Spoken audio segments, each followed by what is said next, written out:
Welcome to this edition of Thought to Action, presented by the Herb London Center for Policy Research. I'm Chris Gordani, hosting this episode.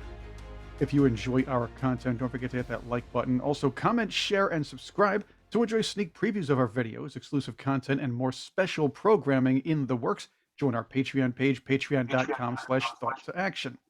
As a subscriber, you'll also have access to our Ask Us Anything sessions, where we at the London Center answer your questions. You can also follow us on Facebook, Twitter, Getter, and our website, londoncenter.org.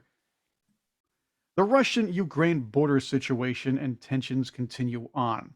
But while there's a lot of history involved, and pundits in the U.S. are mixed as to what we need to do on the political end, it's a legitimate question to ask, hey, how does this affect us here in America? Why does this matter to the average American who's trying to put food on the family's table? What does their fight have to do with the U.S.'s national security? Our panel from the London Center for Policy Research will tackle these questions. London Center for Policy Research President Lieutenant Colonel Tony Shaffer, London Center Senior Fellow Lieutenant Colonel British Army Tim Wilson, London Center Senior Fellow Jay Homnick, and London Center Distinguished Fellow Navy Captain Pete O'Brien. Let's get to the obvious first, gentlemen. First, oil prices. They're skyrocketing. And as if they weren't bad enough, gasoline and energy have climbed as well. That causes more inflation here, in addition to the high prices already engineered by Biden's economic and energy policies. So let's start there. The Biden administration's policies of appeasement is the lead into the relationship with Putin set in motion what we're seeing now. The actual issues of accountability and sanctions that were in place by the Trump administration were removed immediately by Biden. And despite the completely debunked Russian narrative, which people kept saying that Trump was colluding, Trump did more to try to push back on Russian aggression through the full spectrum of national security and economic security techniques that were actually having an effect. Those were removed. So what we see now is that Biden created favorable conditions for Putin to move forward, signaling constantly to include even saying a limited incursion would be acceptable, which I do believe was a bit of a spontaneous utterance, to use a law enforcement term, of the truth. And the result is this ever evolving, badly for us, game playing that Biden is always trying to catch up to Putin. He never will, by the way. Just to, for those who, spoiler alert, it's not going to happen. So what we're seeing now is the worst of both worlds. The Biden administration is using this as a distraction from the domestic issues. They're even trying to justify the fact that we're going to see increased prices in gas by Ukraine. Oh, it's the Ukraine, there's going to be sacrifices. No. We could actually do great damage to Putin by getting every oil producing facility we have going and dumping of oil. That's what we should do. Get everything, doing it, become first off energy independent again, and then doing everything we can to drop the price of oil, because Putin makes a great deal of money from this. This is what's fueling a great deal of his economy right now. Secondly, all the sanctions that have been put in place, again, are going to come back on us, not on Putin. And either the Biden administration and they're manned by the high school debating team, apparently, because they don't seem to either understand this or they're playing into it. But the moment you start telegraphing all these things that you're going to do against Putin, he's just going to go to the Chinese. 20 years ago, some of the sanctions they're now proposing may have had a real effect. But at this point, you've got another game in town, China. And China can pick up and deal with the debt. They can deal with financing. They can do all these things that Putin would normally have to turn to the West. He can just turn to the Chinese. And that empowers the Chinese. The Chinese become more powerful because we're still going to be dealing with China. So this is literally a lose, lose, lose for us. And the Biden administration is either in the tank for this to happen, or they're literally this stupid. Because I think, and I'm not an economist. I can see what's going to happen here. And so it's the American public is literally looking at uh, an increase in fuel prices. And I don't want to steal Tim's thunder here, but Tim is saying, $6 to $8 a gallon by this fall. I don't think that's unrealistic. And the other thing, the more we push Putin to China, the more China is going to support him, and the more we're still going to be relying on China. And I've gotten the question today several times, and I've answered it very clearly. Besides what I just mentioned about going to seek energy independence, opening up everything we can, getting it going, dropping the fuel of oil. The other thing we need to do is make some hard choices regarding China, because the more we support China, the more we support Putin. It's just kind of like, how do you not see this? It's all linked. Putin's made it very. Why do you think Putin didn't wait until after the Olympics to do the incursion? Because he's coordinating, because he's going to get benefit. So the more benefit we give China, the more we continue to benefit Putin. This is not rocket science. So my last comment before I let my esteemed colleagues jump in and tell me how I'm wrong is that we need to actually try the best we can to destroy the supply chain with China. And I mean that not by just utterly attacking China, although that may come to that if they decide to do something in Taiwan.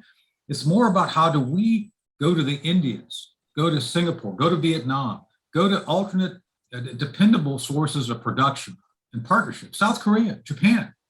Well, the Japanese have an immense and effective industry.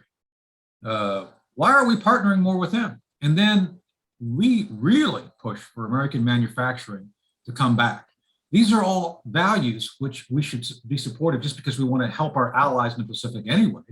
And then at the same time, we need to empower the American worker, which apparently Lunch Bucket Joe has seemed to completely forget about the blue collar needs of the American people.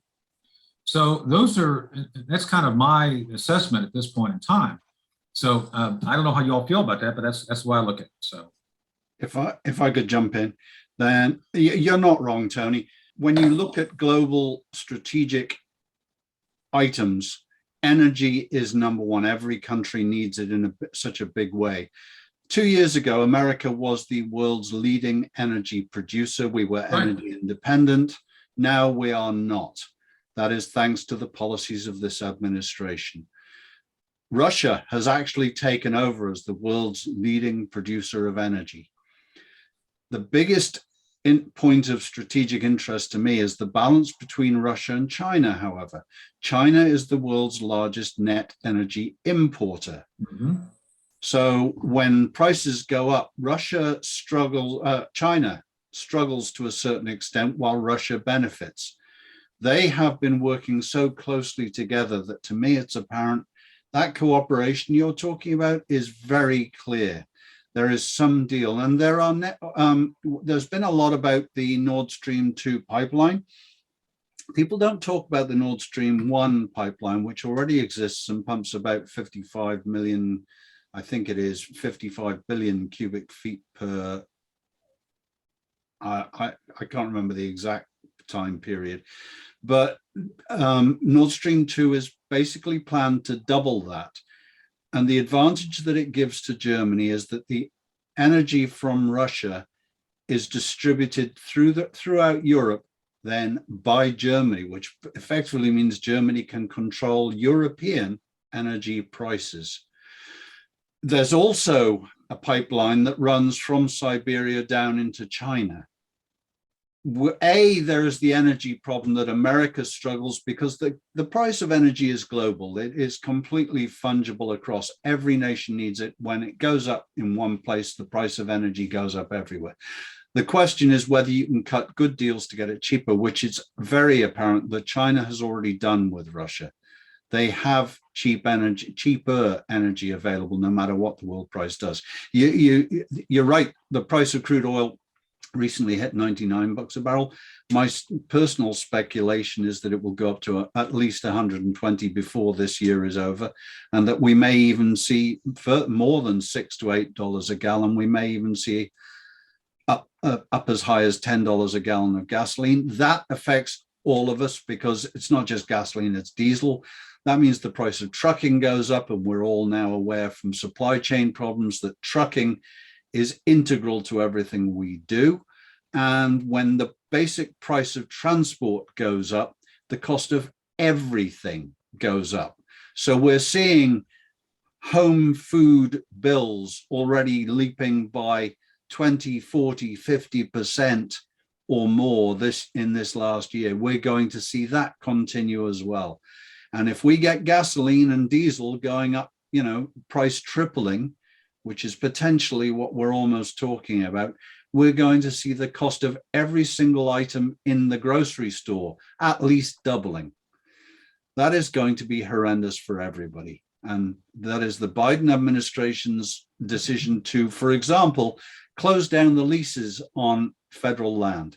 This is how it works, though. For years, for over a decade, maybe even longer than that, I've heard a lot of people on the left say, "Hey, I like these heftier gas prices because it'll keep people from driving more. It'll force people to use public transportation. It'll make the world a better place for me to live in." That's how they do it. The left likes to make the world a better place for them to live in.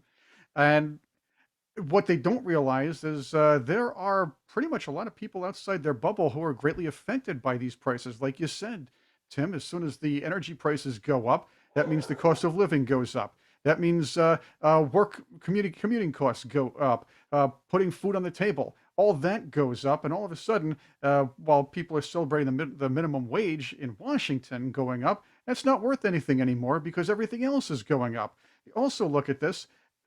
Here's what happened earlier this year. The Biden policies already screwed the gas prices around. Slightly before Christmas, what the Biden administration did was open up the reserves to lower the gas prices about 7%. They pat themselves on the back over it on social media and hoping people would say, "Well, thank goodness for that. My gosh, we have 7 cents less than it was, even though it was $1 something less beforehand." It's going to get that way now because what's going on is the Russia-Ukraine problems are causing prices to go up. As soon as that ends, prices go back down, and they're hoping people will be relieved from that and get used to a quote unquote new normal. And I think that's where my long-winded description was taking us. Well, let me hit that real quick because Pete, let me just jump in real quick. This is all being done by the Biden administration for purposes, as Chris alluded to change the behavior of the American people for purposes of consolidating control of energy within the government. The government is, by the left, really, more than the government.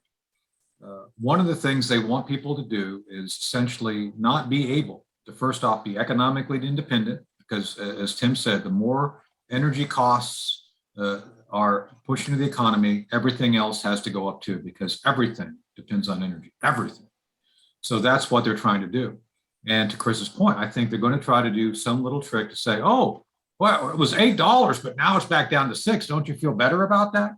Because they do want, this is ultimately the victims of this whole Ukraine thing is the American people. This is not about Putin for the Biden administration. The Biden administration is simply going to try to take advantage of this as an issue to justify their constant removal of energy from energy availability from the American people. Sort of. Sorry, Pete, I didn't want me to jump in. I just wanted to make that point very clear. Oh, yeah, no worries. A couple of thoughts.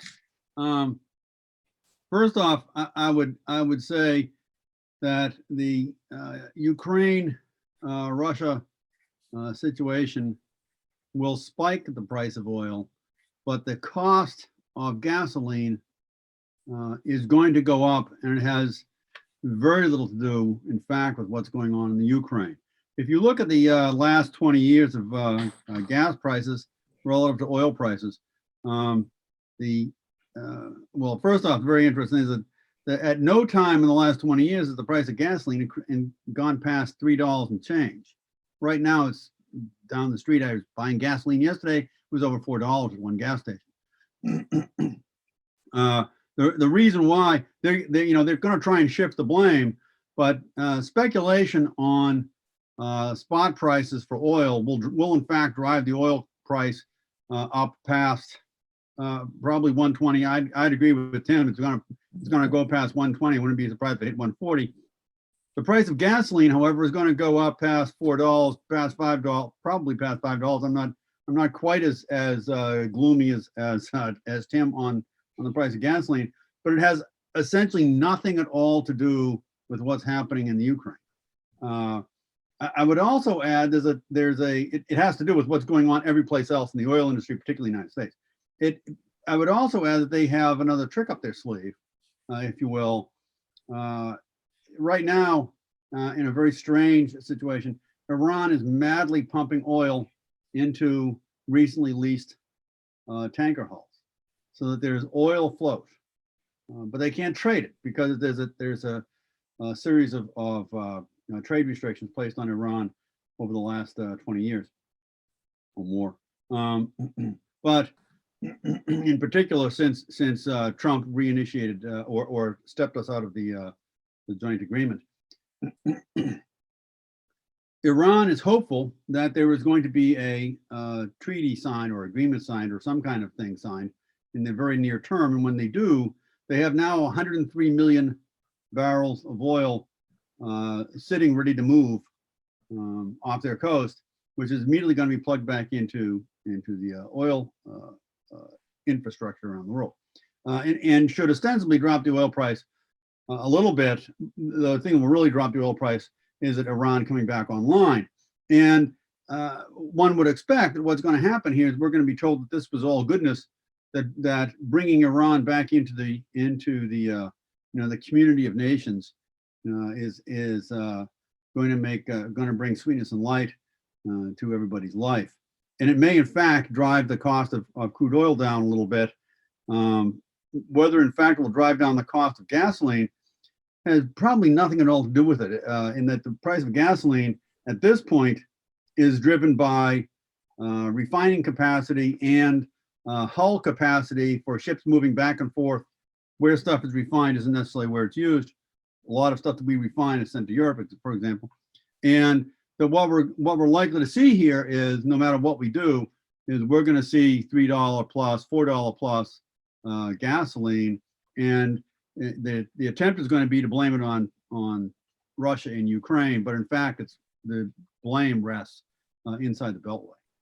Yeah, I agree. Well, let's go back a little bit into sort of the pre-current situation and remind ourselves the history with Afghanistan. Russia was trying to control Afghanistan for a lot of years, and it was causing them a big headache.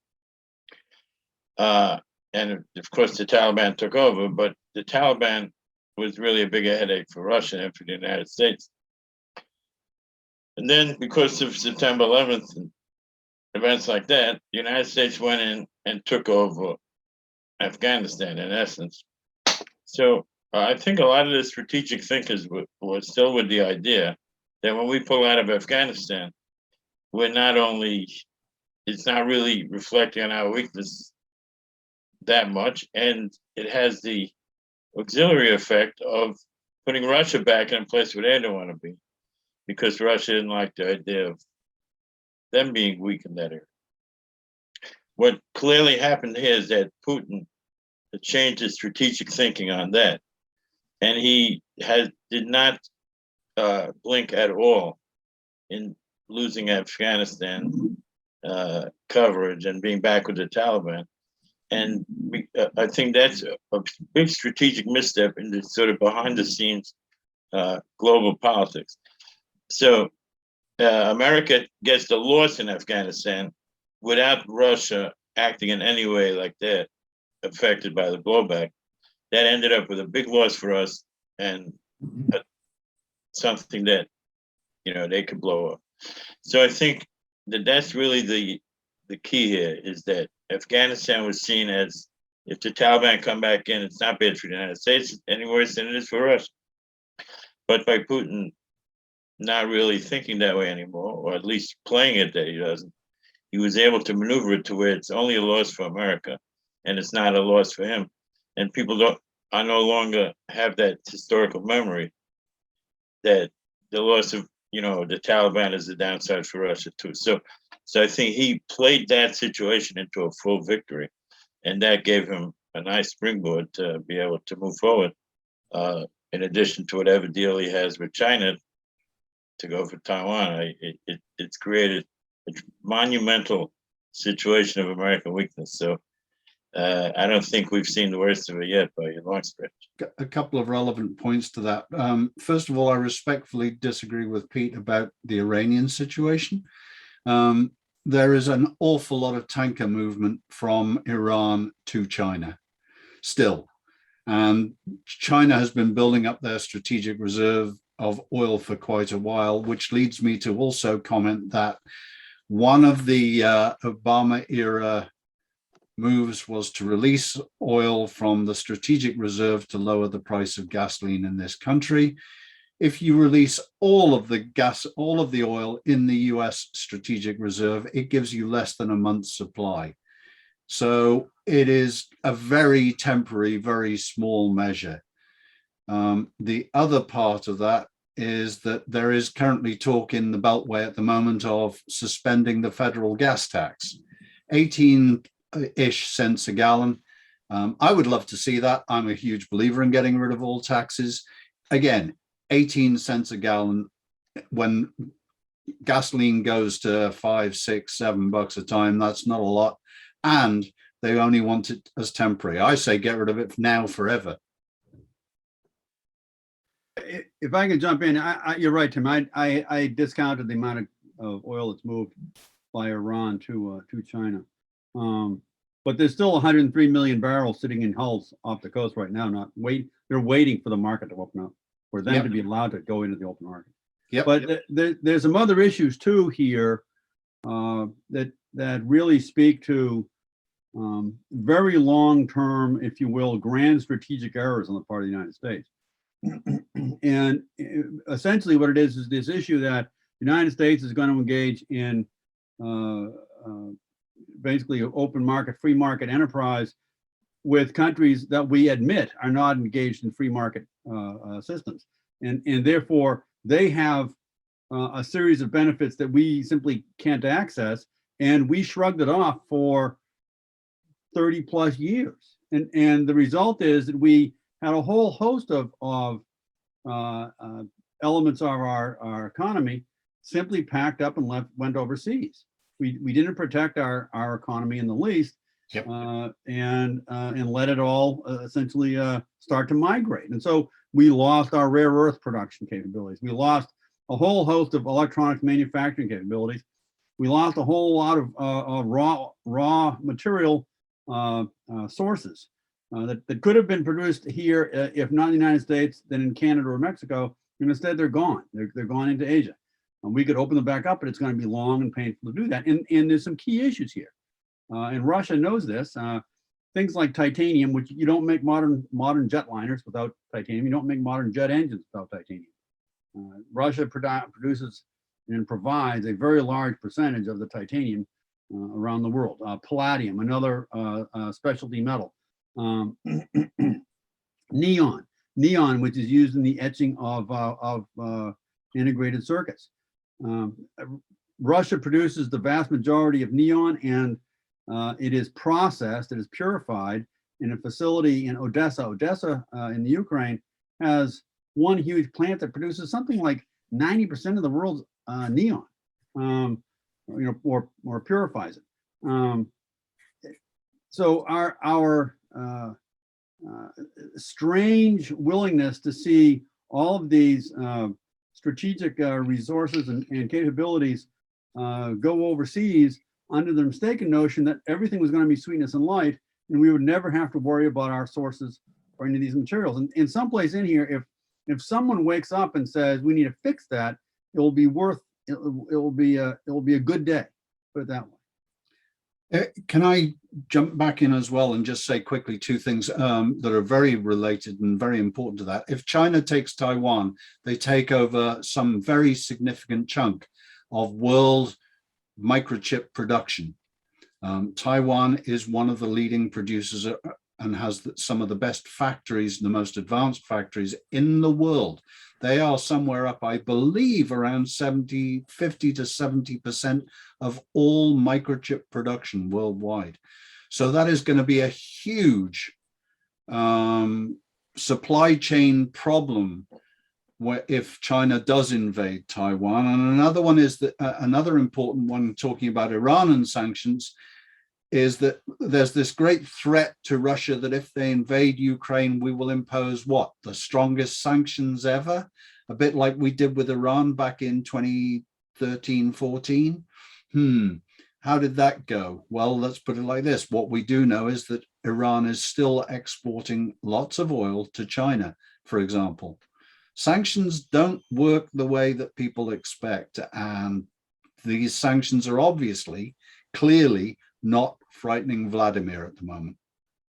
Well, this goes back the same time frame, Tim, to the Minsk Accord, which actually had no weight. They blew past that in 6 months, and there was no legitimate enforcement mechanism anyway. I would argue that any agreement without an enforcement mechanism that is realistic and usable, it's not worth the paper it's written on. So any sanction is just going to be one more piece of paper. It's the international equivalent of a strongly worded memo, and it's going to have the same effect. So. Yeah. In fact, the record of economic sanctions as a tool to drive people to do your will is exceptionally poor. And about the only thing that has been shown to work are what are called second-party embargoes, which are never used. And that is, you come out and flat out say, the United States will not trade with country X, nor will we trade with any country that trades with country X. Nobody, nothing. And you make this sort of absolute position, and then you say, okay, if Chile wants to sell grain or beef to Russia, then no trade between the United States and Chile. Okay, that's a second party embargo. They're incredibly harsh and they're never used. But they're the only thing that seems to have any kind of real economic impact that translates into a political response. Right. And they're never used. Well, when that sort of thing happens, Pete, and Western leaders are afraid of this, it'll cause something of a global imbalance, which puts fear into those who want to maybe reset the world economies or push a globalist policy. The stronger nations can do this, and really, and like you said, they could control the situation when it comes to Russia and Ukraine, or maybe with China when it comes to these second-party sanctions. Problem is, though, you're going to be facing and with the U.S. and Canada and of course a lot of the Western European nations on board with a more globalist economic outlook or a more globalist society in the future, they can't have such things because it could weaken certain other nations that'll cause problems for that. Not that I stand with that sort of thing, but this is likely, and again, my speculation, the reason why countries like the US and Canada, Britain, and other nations in Europe will not do something like this. Well, and I would add, if I can just, one of the things is there's also a very large slice of hubris. There is this belief if you go hang around places like Foggy Bottom, where you have, one fellow after another who is just convinced that he can strike some kind of really wonderful agreement and maybe get mentioned as a Nobel Prize nominee, whether in fact it works, that's not important. What's important is, you got an agreement signed. Can I just do one last spin back to energy again as well? There is a source of energy for Europe that hasn't been talked about, isn't being talked about much, and is very, very important. That was the the gas fields that have been found off the coast of Israel in the Eastern Mediterranean. And there was a talk for a long time, and they've just, how shall I put this? The current administration is against a pipeline from Israel to, I think, Greece to, I think, Italy. They killed it, Tim. They killed it. Why did they kill it? I mean, Germany would obviously want to kill it because they like controlling the flow of energy from Russia to Europe. But why on earth did we even get involved? And why are our friends in Israel being put down like that? Well, unfortunately, the current administration has very serious anti-Israel people, and it's really a little more complex than that because of the fact that the Trump administration is seen as having made progress. There's a weird attitude of trying to undo the Trumpian impression of progress, and as crazy as that sounds, but that's the kind of Look, Jay, I mean, we've had this discussion both on and off air. Trump does things to benefit the Israelis, actually moves the embassy to the capital as requested. The first president who actually followed through after all the others promised it, did all these things to benefit the Israelis through the Abraham Accords, which you know better than most about how much work we did on that. And yet somehow they're trying to undo all of that. I mean, that's, I feel like I'm taking crazy. They don't want to undo it, but because it's a little too good to undo, but they want to throw a lot of shade on it. Thank you for joining us for this portion of an exclusive presentation of Thought to Action for our Patreon patrons. This program can be seen in its entirety on our Patreon channel, patreon.com/thought-to-action. If you'd like to help us create discussions and programming like this and enjoy the rest of this episode and others, along with more exclusive content and our full Ask Us Anything sessions, please join our community at Patreon, patreon.com/thought-to-action. You can help us greatly by sharing this video as well with your friends, colleagues, and social networks. Don't forget to like and comment. We'd love to hear what you think. For our panel from the Herb London Center for Policy Research, I'm Chris Cordani. Thank you, stay informed, and make your day a great one.